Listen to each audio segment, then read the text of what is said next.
সুপ্রিয় দর্শক, আসসালামু আলাইকুম। যদি প্রশ্ন করা হয় ৫ আগস্টের পর বাংলাদেশ জামাতে ইসলামীর সবচেয়ে বেশি ক্ষতিটা কে করেছে, কি জবাব দেবেন আপনারা? তবে আমার জবাব হলো, জামাতের সবচেয়ে বেশি ক্ষতিটা করেছে জামাতের আমির ডাক্তার শফিকুর রহমান। কেননা তিনি একটি বক্তব্য দিয়েছিলেন, আপনারা নিশ্চয়ই ইতিমধ্যে জানেন, যে তিনি বলেছেন বাংলাদেশে অন্যতম দুটি দেশপ্রেমিক শক্তি হলো জামাতে ইসলাম এবং সেনাবাহিনী। ঠিক এই বক্তব্যের পরই তীব্র চাপের মুখে পড়েছে জামাত। কেমন চাপ? বিএনপির দিক থেকে বারবার বলা হচ্ছে আপনাদের স্বাধীনতার ভূমিকা নিয়ে আপনারা পরিষ্কার করেন, কোন সেক্টরে যুদ্ধ করেছেন। মেজর হাফিজ বলেছেন আপনাদের অবস্থান পরিষ্কার করুন এবং এখনই সময়। এই নানান দিলেমার মধ্যে জামাত একটা সিদ্ধান্ত নিতে যাচ্ছে, যেটাকে সাধুবাদ জানানোর মতো। জামাত তাদের ৭১-এর যে ভূমিকা, সেই ভূমিকার প্রশ্নে তারা ক্লিয়ার করতে যাচ্ছে। জামাতে এখন এটা আলোচনা হচ্ছে, তারা ৭১-এর ভূমিকা নিয়ে ক্ষমা চাইবে কি চাইবে না। তার আগে কিছু কথা বলে নি। জামাতের নেতা কর্মীরা বা জামাতের শিবিরের কর্মীরা, তৃণমূলের কর্মীরা বিশ্বাস করে জামাতে কোনো গ্রুপ নেই। জামাতে গ্রুপ রয়েছে। একটা গ্রুপ সংস্কারপন্থী, আরেকটা গ্রুপ আদি, যারা একবারে কট্টর। এই দুইটা গ্রুপ জামাতে সবসময় বিরাজমান ছিল। বিভিন্ন সময় বিভিন্ন জন দল থেকে বের হয়ে যাওয়ার ক্ষেত্রে এই গ্রুপিং এর ফ্যাক্টরটাই সবচেয়ে বড় ভূমিকা পালন করেছিল। আপনারা যদি বলেন যে আপনাদের দলে এই গ্রুপ নাই, এটা ভুল। এটা জামাতের কেন্দ্রীয় পর্যায়ে এই দুইটা গ্রুপ খুবই স্ট্রংলি কাজ করে, তবে তারা দুইটা গ্রুপই বসে আলোচনা করে, এটা সত্য কথা। জামাতের আমির সেই বক্তব্যের পর বিভিন্ন জায়গায় তাদের মুক্তিযুদ্ধের বিষয়ে তারা বলেছেন যে ৭১-এ যারা ভারতে পালিয়ে, জামাতের আমিরই বলেছেন যারা ভারতে পালিয়ে গেছেন তারা কোনো না কোনো ভাবে বেঁচে গেছেন, যারা দেশে ছিল তাদেরকে আইদার অস্ত্র হাতে যুদ্ধ করতে হতো, না হলে পাকিস্তানের পক্ষে থাকতে হতো। জামাত পাকিস্তানের পক্ষেই ছিল। একই সঙ্গে অনেকেই বলে থাকেন তাদের পূর্বপুরুষরা বা ওই আগের রাজনীতিকরা ভুল করেছে দলটির, এখনকার গুলা তো স্বচ্ছ না, তাহলে এখনকার গুলা কেন এটার জন্য ক্ষমা চাইবে না। জামাতে এই বিষয় নিয়ে আলোচনা হচ্ছে, তারা ক্ষমা চাওয়ার বিষয়ে এটা নিয়ে একটা রিপোর্ট করেছে দৈনিক মানব জমিন। তারা জামাতের শীর্ষ পর্যায়ের এক নেতার বক্তব্য দিয়েছেন, যার নাম প্রকাশ করেননি, কারণ এইসব বক্তব্যের ক্ষেত্রে নাম প্রকাশ করা যায় না, তবে বক্তব্য সঠিক। ৭১-এ নিজেদের ভূমিকা নিয়ে দেশের জনগণের কাছে জামাত যেতে যাচ্ছে, নিজেদের ভূমিকা কি সেটা নিয়ে জামাত যেতে যাচ্ছে। এই বিষয়ে দলের ২-৩ জন শীর্ষ নেতাও একমত।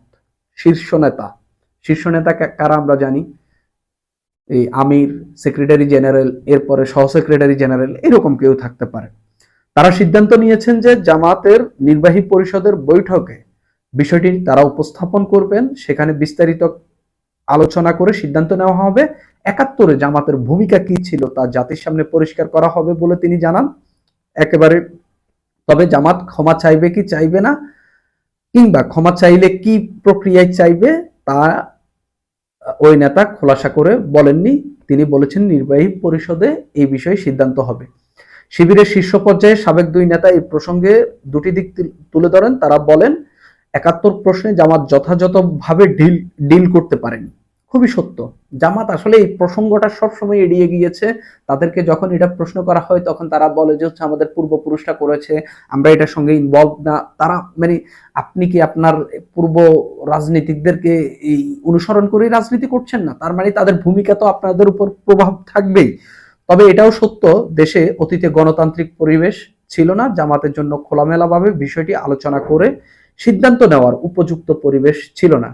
ওনাদের কথার সঙ্গে আমি মোটামুটি একমত, কারণ গত ১৫ বছরে জামাত যদি মুক্তিযুদ্ধের বিষয়ে আলোচনা করতে যাইতো, তাদের আরো বেশি নেতাকে জেলে যেতে হইতো। তবে অতীতে জামাতের নেতাদের কেউ কেউ দলের অভ্যন্তরে এই নিয়ে খোলামেলা আলাপ করেছিলেন। জামাতের সাবেক প্রভাবশালী নেতা ব্যারিস্টার আব্দুর রাজ্জাক তার পদত্যাগের সময় বিষয়টি উল্লেখ করেছিলেন। তবে জামাতের বেশিরভাগ নেতা বরাবরই এই ইস্যুতে নীরব বা ক্ষমা চাওয়ার বিরোধিতা করেছেন। তাদের মত হলো জামাত কোনো যুদ্ধাপরাধ করেনি, তাছাড়া ক্ষমা চেয়েও আখেরে কোনো লাভ হবে না বলে মনে করেন তারা।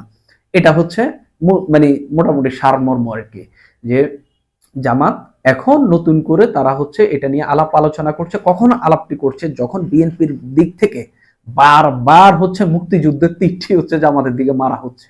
কারণ হচ্ছে জামাতকে আপনি ঘায়েল করার অন্যতম মাধ্যম কিন্তু এটা। বিএনপির জন্য হোক, আওয়ামী লীগের জন্য হোক, সবার জন্য। কারণ মুক্তিযুদ্ধের মানে এই দেশের স্বাধীনতা যুদ্ধের এই তারা বিরোধিতা করেছিল, বা হচ্ছে আমাদের বিরুদ্ধে, দেশের বিরুদ্ধে যারা যুদ্ধ করেছিল তাদের পক্ষে তারা ছিল।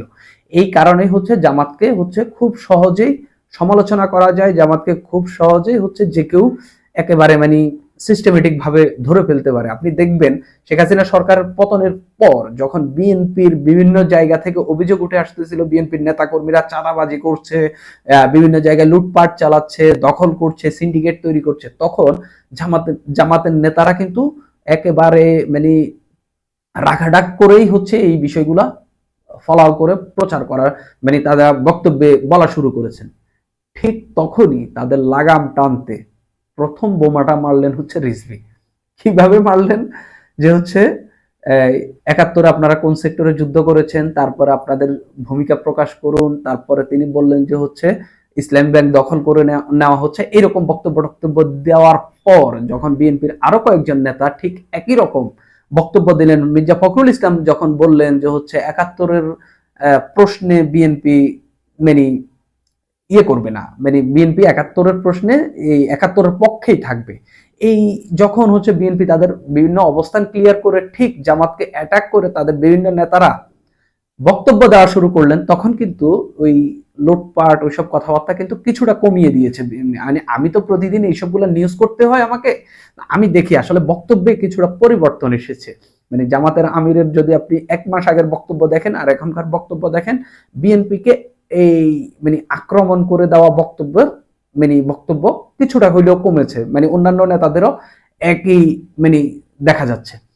একই সঙ্গে এই জামাতকে যখন ধরা সহ, জামাত কিন্তু এই বিষয়ে আরো আগেই হচ্ছে সুরাহা বা হচ্ছে এই বিষয়ে সিদ্ধান্ত নেওয়া উচিত ছিল। তবে জামাত নতুন করে ভাবছে, এটা হচ্ছে সাধুবাদ জানানোর মতো। কেননা ক্ষমা চেয়ে লাভ কি হবে হবে না, কিন্তু নিজেদের একটা দায় মুক্তি দেওয়া দরকার। ধরেন আমি একটা অপরাধ করলাম, বা আমি একটা অন্যায় করলাম, বা আমি এমন একটা করলাম যেটা হচ্ছে আমার পরিবারের স্বার্থের বিরুদ্ধে গিয়েছে, যেটা আসলে আমার দেশের স্বার্থের বিরুদ্ধে গিয়েছে।